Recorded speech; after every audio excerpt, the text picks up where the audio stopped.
Hola, hola, ¿cómo les va? Esto es ISEL TV, el programa de televisión del Instituto Superior de Estudios Lomas de Zamora.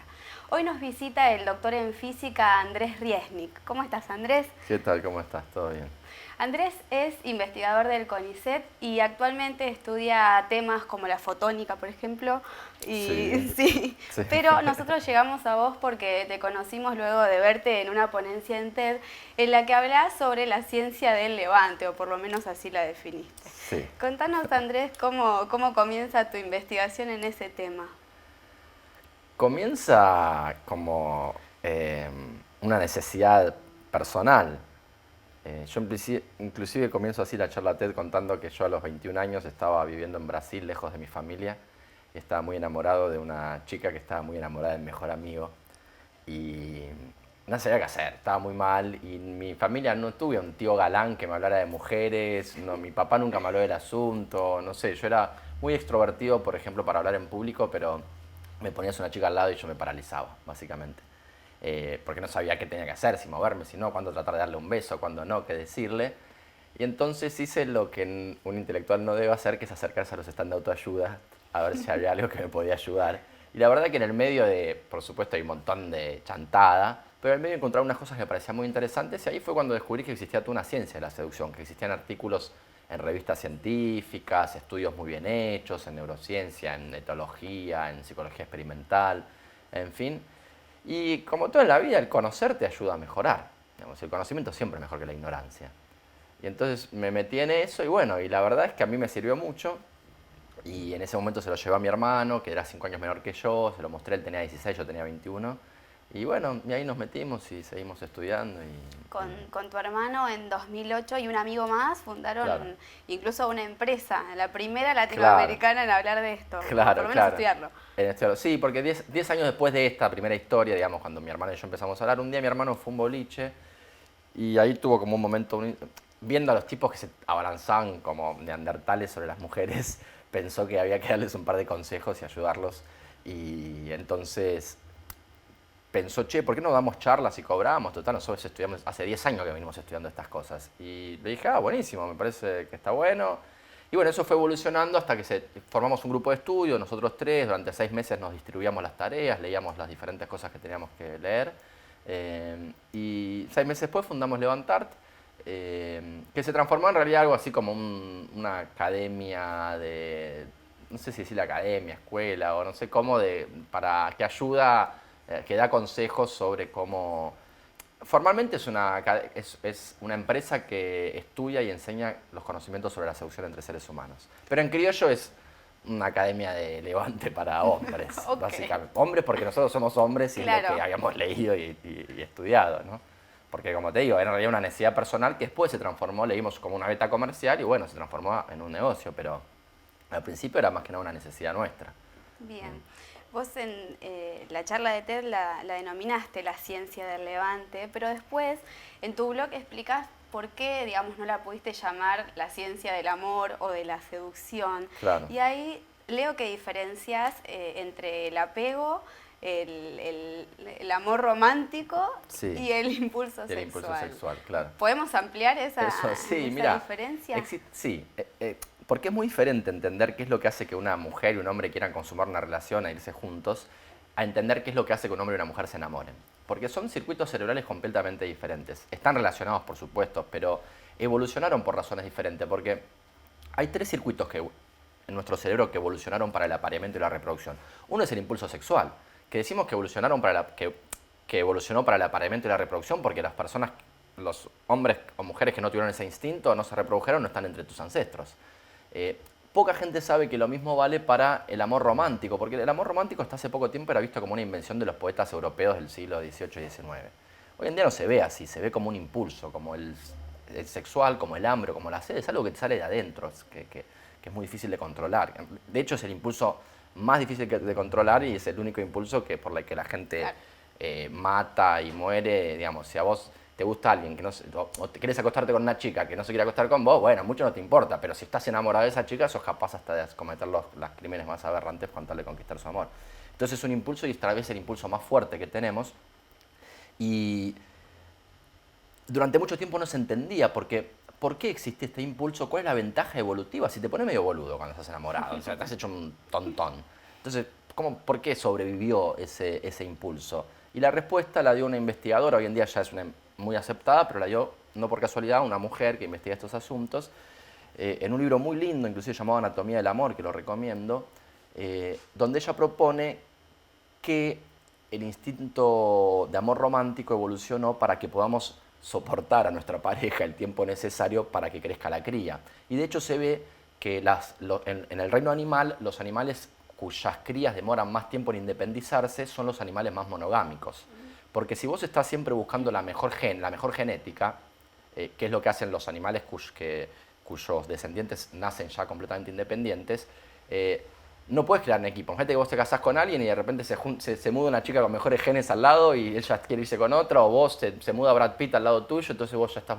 Como que si no existe ese impulso que te lleva a querer tanto exclusividad sexual como un deseo de estar con esa persona como equipo creando la descendencia, en los tiempos en que el humano evolucionó en la África primitiva, el hijo no sobrevivía, ¿no? De hecho, ella se dio cuenta de esto, Ellen Fisher, ella cuenta en su libro, cuando estaba analizando las tasas de divorcios en todos los países del mundo. Y en todos los países hay un pico alrededor de los 4 años, y ella sabía, porque era antropóloga, que en las tribus primitivas, a los 4 años es cuando los chicos empezaban a ser criados por la tribu y ya no por la pareja. Entonces pareciera ver que había una coincidencia y ahora no hay que ser pesimista, tampoco es que diga, che, bueno, dura 4 años y empiecen a cambiar después de 4 años, porque Ellen Fisher inclusive mostró que agarró parejas que se decían enamoradas después de 25 años de casadas y las puso en un resonador magnético funcional, las hizo ver fotos de su ser querido y vio que se prendían las mismas partes del cerebro asociadas al amor romántico. Así que hay esperanzas de que el amor se pueda sostener durante mucho tiempo. Pero bueno, evolucionó por estas razones, por esta razón que no es tan obvia en principio. Y el tercer circuito que evolucionó para la reproducción y la sobrevivencia fue el del apego, que es diferente al amor romántico en el sentido que cuando estás enamorado, las sustancias que corren por tu cuerpo son más parecidas a la anfetamina, que te mantienen despierto, motivado, puedes haber dormido 2 horas porque estuviste toda la noche con tu ser amado y al día siguiente estás activo, lúcido, es como anfetamina. El apego es ese sentimiento de calma y paz que puedes encontrar abrazado a alguien y es más parecido a la morfina. Las sustancias que corren por tu cuerpo son más parecidas a la morfina, que calma el dolor. Y que también evolucionó probablemente dentro de la pareja para que no solo quieras crear un equipo, sino que además lo soportes y te sientas en paz con esa pareja. Probablemente el apego en particular es derivado del apego maternal. Son circuitos que evolucionaron a partir del apego maternal.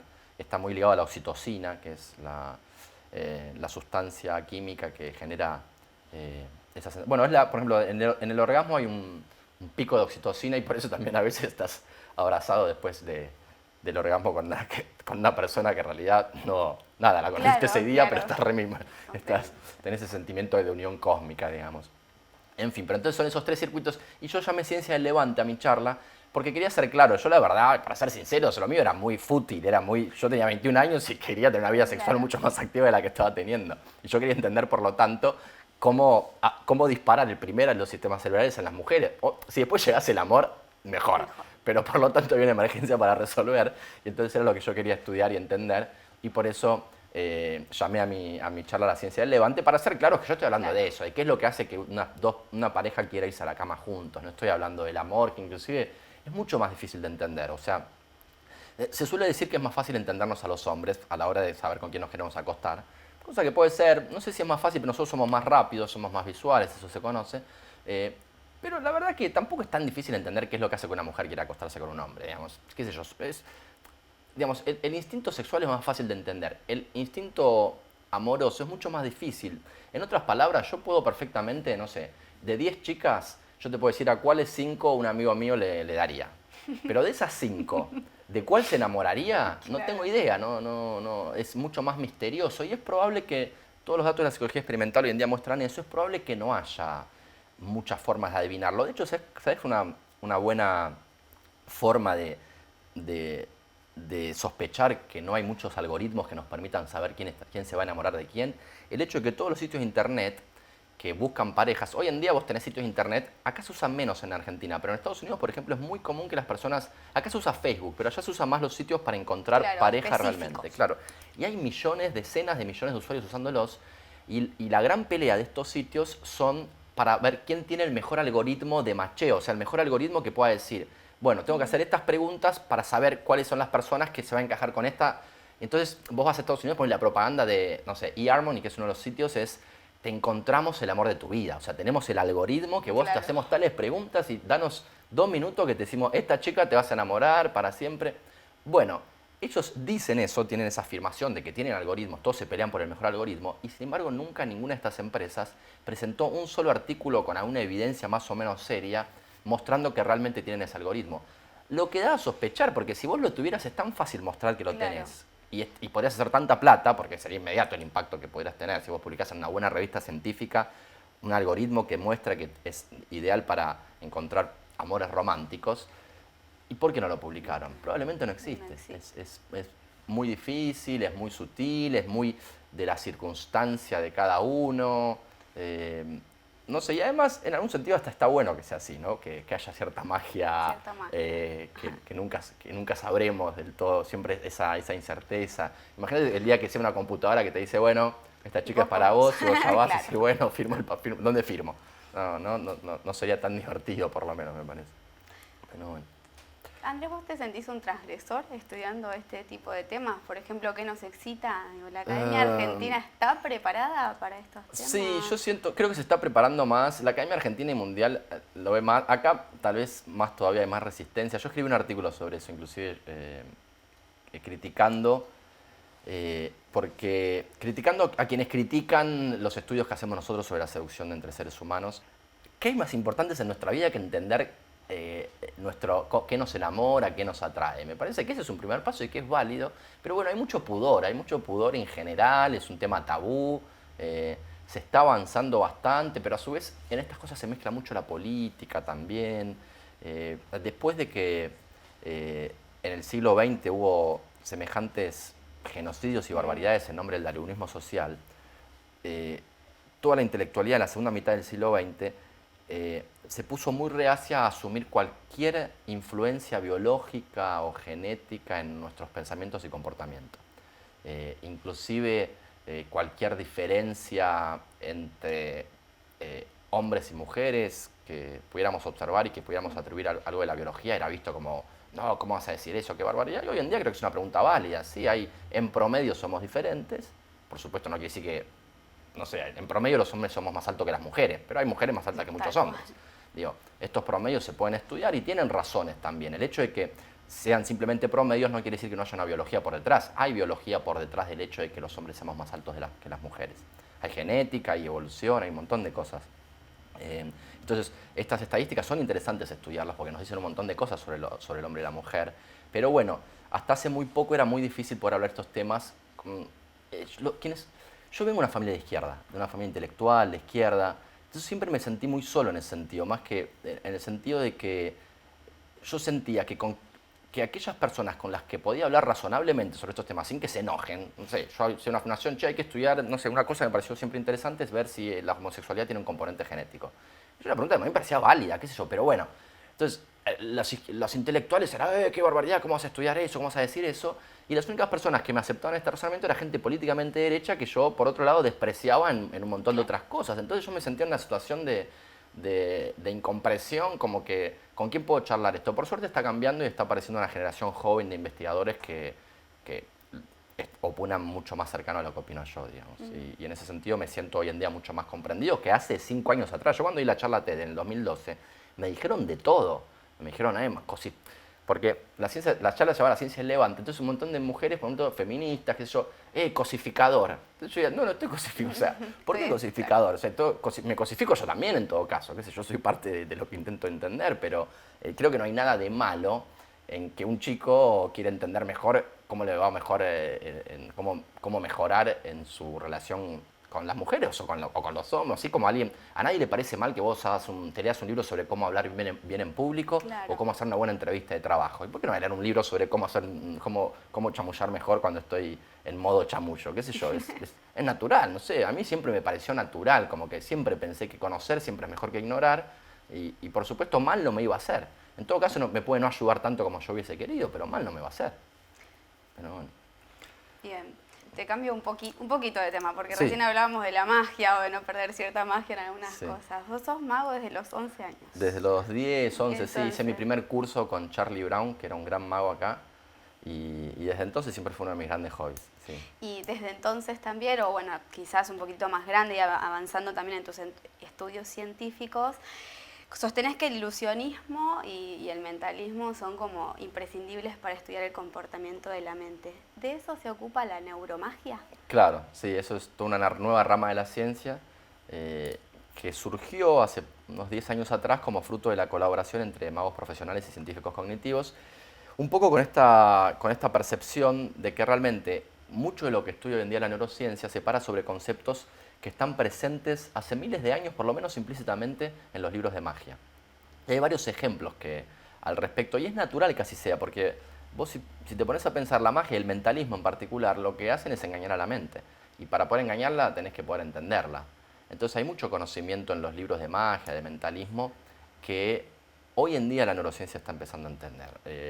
Te doy un ejemplo tal vez muy evidente, es el de los movimientos musculares inconscientes, algo que la neurociencia ahora empieza a entender, que los magos ya saben que existe hace muchos años. ¿Qué son los movimientos musculares inconscientes? Básicamente es el juego de la copa. ¿Viste?